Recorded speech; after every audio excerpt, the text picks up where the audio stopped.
Here's the facts, and we don't even talk about these things. On Thursday at about 11 o'clock in the morning, the Federal Reserve noticed a tremendous drawdown of money market accounts in the United States to the tune of $550 billion was being drawn out in a matter of an hour or two. The Treasury opened up its window to help. They pumped $105 billion in the system and quickly realized that they could not stem the tide. We were having an electronic run on the banks. They decided to close the operation, close down the money accounts, and announce a guarantee of $250,000 per account so there wouldn't be further panic out there. And that's what actually happened. If they had not done that, their estimation was that by 2 o'clock that afternoon, $5.5 trillion would have been drawn out of the money market system of the United States, would have collapsed the entire economy of the United States, and within 24 hours the world economy would have collapsed. Now, we talked at that time about what would happen if that happened. It would have been the end of our economic system and our political system as we know it. And that's why, when they made the point, we've got to act and do things quickly, we did. Now, Secretary Paulson said, let's buy out these subprime mortgages. That's what he came to Congress. But he said, give us latitude and large authority to do many things as we decide necessary, and give us $700 billion to do that. Shortly after we enacted our bill with those very broad powers, the UK came out and said, no, we don't have enough money to buy toxic assets. Instead, we're going to put our money into banks so that their equity grows and they're not bankrupt. And so the UK started that process, and that's true. It was much cheaper to put more money in banks as equity investments than to start buying their bad assets, because it became early determined that we'd probably have to spend $3 or $4 trillion of taxpayers' money to buy these bad assets. And we only had $700 billion. So Paulson made a complete switch, went in and started putting money in buying securities and reinvesting in the banks in the United States. Why? Because if you don't have a banking system, you don't have an economy. And although we did that, it wasn't enough money, and as fast as we did that, the economy has been falling. And the reason last week, we're really no better off today than we were 3 months ago, because we've had a decrease in the equity positions of banks because other assets are going sour by the moment. Now, I had planned on sending 5 more biotech stocks to invest and forget for a potential 10x as a continuation of my analysis of 25th of May, when I covered 5 small cap stocks, including 4 biotechs.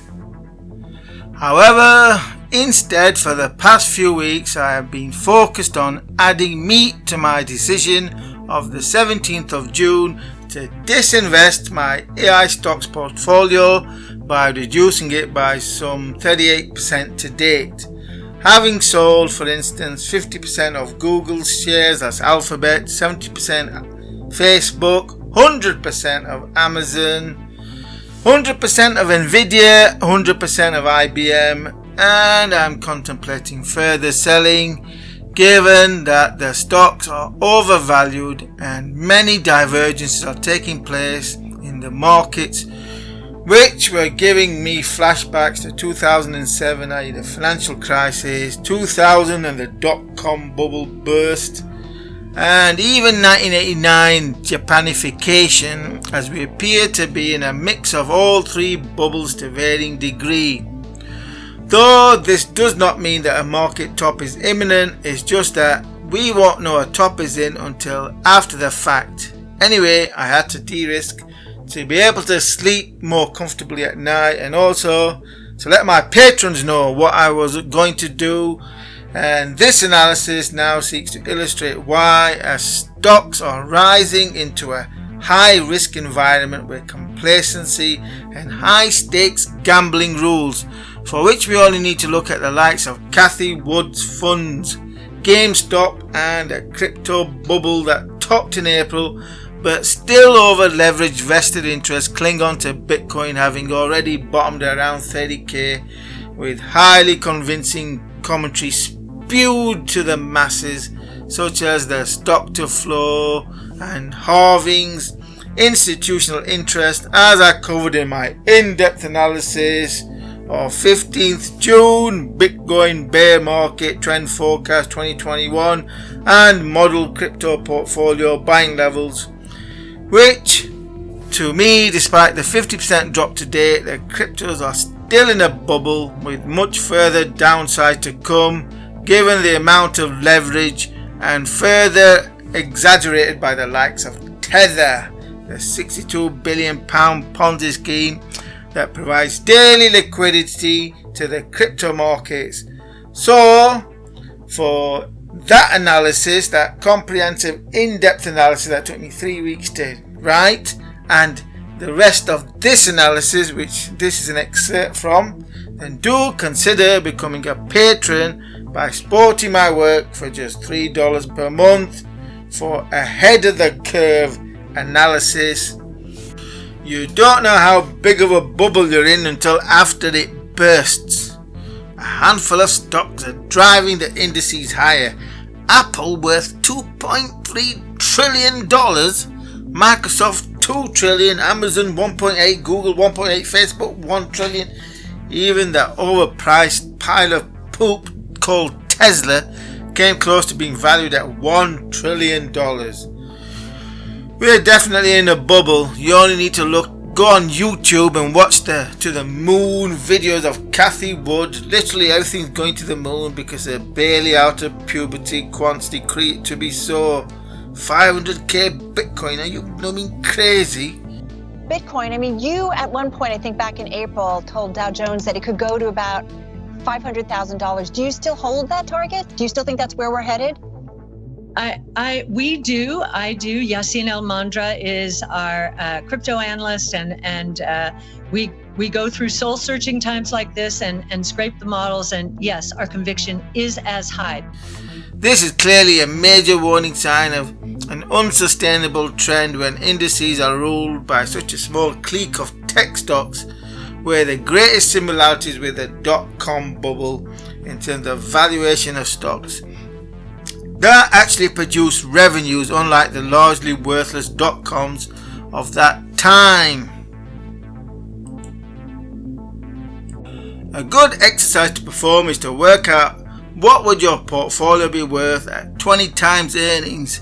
Then you get a hint of where stock prices could trade down to once we exit the bubble mania, because 20 times is still not exactly cheap, but in historic terms would be a fair price for large mature tech stocks that trade in the trillions. So my thoughts have been focused on the dot-com bubble, then the bubble leading up to the financial crisis, and even further back to 1989 Japanese bubble. I bet most don't even remember that bubble or are aware that it even existed. That was probably the mother of all bubbles, when the market value of Tokyo, the city, was more than that of the whole of the United States.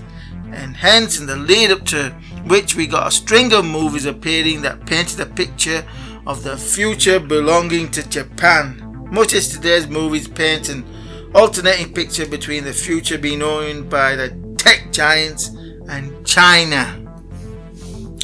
Well, what happened to the mother of all bubbles? It popped, since which Japan ruling the economic world is just a mere footnote in dusty old economics books. So you have to realize that towards the end of each bubble there exists a near certainty of outcome, i.e. that Japan has won the economic war.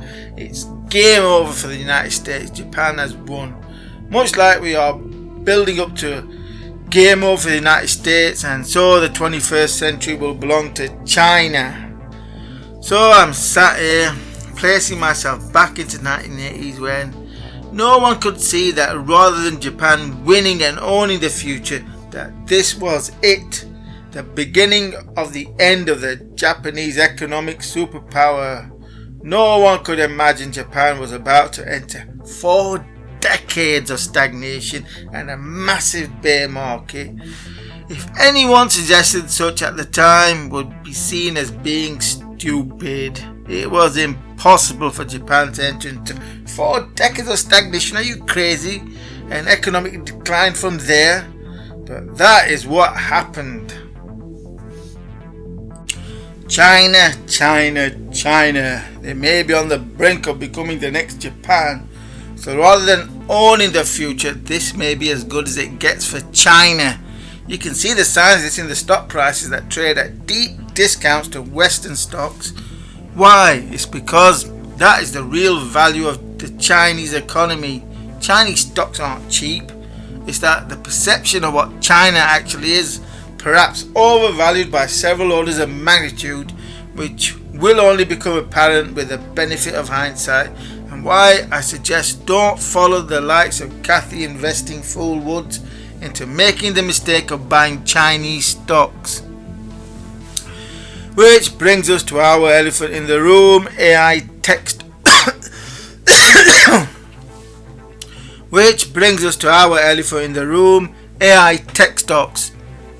Which, yes, are overvalued, but nowhere near to the extent of the dot-com bubble. But I get the impression that I am missing something important that will only become apparent with the benefit of hindsight. That the real value of AI tech stocks is not $2 trillion for Apple or $2 trillion for Amazon. Much as the value of Tokyo was not equivalent to the whole of the United States in 1989, the future is foggy, especially in the midst of a bubble mania. But my sixth sense, due to having participated in many bubble manias over the past 30 to 40 years, is telling me that the value of AI tech stocks could reset to perhaps half where they typically trade today. And what pricked Japanese bubble was rising interest rates, which is what will probably prick today's bubble. The thing is that once the ball starts rolling, it does not stop, i.e. has unintended consequences. So whilst at the beginning mild rate hikes seemed like a sensible thing to do, it has unintended, unexpected effects that most are totally blind to until, like the financial crisis, had its CDS and MBS start blowing up the whole banking sector. And it appears that is the Achilles heel for this bubble, the banking sector. As I will elaborate later in this analysis, why we could be on the precipice of financial crisis 2.0. That at the least looks set to produce a reset in stock valuations, which could go from a state of overvaluation, i.e. P's well above 30, to a state of undervaluation, i.e. all the AI stocks which are good. But is Microsoft really worth 38 times earnings, or Amazon near 70 times? That's a lot of years of earnings growth priced in. And again, this video is just an excerpt of my most recent extensive analysis, which is evaluating the prospects for financial crisis 2.0. Extensive analysis, the whole of which was first made available to patrons who support my work. So for immediate first access to all of my analysis and trend forecast, then do consider becoming a patron by supporting my work for just $3 per month. And you'll obviously gain access to my preceding analysis, extensive analysis on the Bitcoin bear market trend forecast for 2021 that includes a model crypto portfolio and buying levels to accumulate a full spectrum analysis that took me over 3 weeks to complete. And do remember to subscribe to this YouTube channel for new videos as we defend ourselves, protect ourselves from the rampant money printing inflation by the central banks. Insane money printing as though it's not going to feed through into wage and price inflation. Big inflation is coming, as I've been flagging for over 6 months. It's more like a year now. That's what I was saying last year. If you're thinking of buying big ticket items, do it now before the price hikes, which have transpired. You know, I bought a Culture K7 for £340. Current price on Amazon is, was it $565? And similar for lots of other tech items I bought. For instance, The components in my PC that I ordered in January and got delivered in March was £3,100. Current price of the components is over £4,000. Crazy, the inflation is here and it is accelerating regardless of what the indices say. So protect yourselves by investing in assets that are leveraged to inflation, and AI tech stocks are leveraged to inflation and are about to get discounted. So do subscribe to my YouTube channel for such analysis and do consider becoming a patron.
Crypto mania, forget Dogecoin.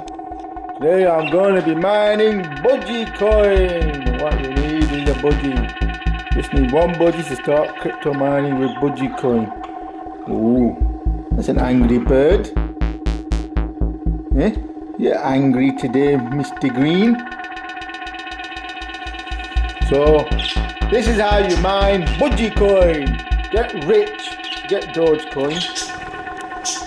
Right, we need to grab that bougie. Yeah, it's a bougie coin, not budgie coin. Bougie. Come here, bougie. I need you. Hey, what are you trying to bite me for? We need a bougie to mine bougie coin.